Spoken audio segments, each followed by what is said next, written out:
Today, the D.C. Council kicked off their budget session with 4 hearings to get public input. Time is ticking here. They have 70 days to approve Mayor Muriel Bowser's budget proposal. And among the topics discussed today was slashing more than $53.5 million from the Department of Human Services. We're talking about the agency that provides assistance for things like medical care, food, housing. Rafael Sanchez Cruz is with us in studio. Rafa, one of the impacted programs is D.C.'s Emergency Rental Assistance Program, or ERAP. Yeah, that's right, Simone. ERAP was created to give low-income households money for overdue rent and late fees if they're facing eviction. But Mayor Muriel Bowser and other D.C. officials have questioned whether this money is being misused.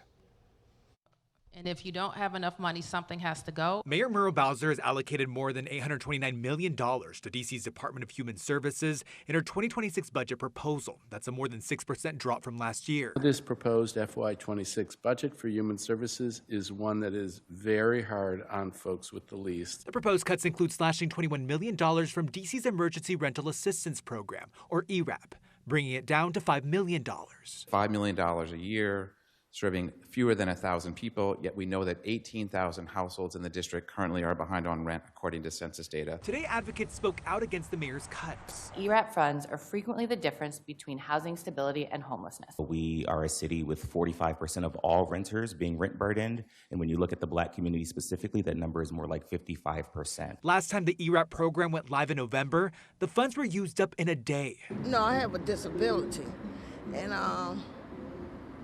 I fell back on my rent after my son pays. Wanda Thompson was among those applicants. The battle over ERAP funds is one we've seen before. Is that because you believe that half of ERAP applicants are using the program fraudulently?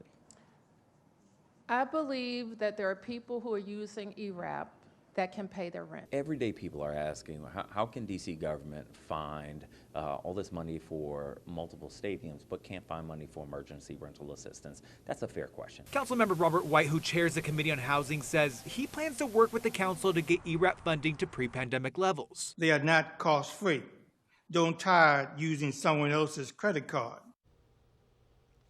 Yeah, so let's put things into perspective. It's estimated that about 1,900 households were evicted last year here in D.C., the highest level in at least a decade, according to the United Planning Organization. Simone, we're going to hear a lot about housing in the upcoming 70 days. It's one of the most expensive cities in the world. So no doubt, as we've heard you talk about, Rafa, this is something that is very needed in our community. Thank you.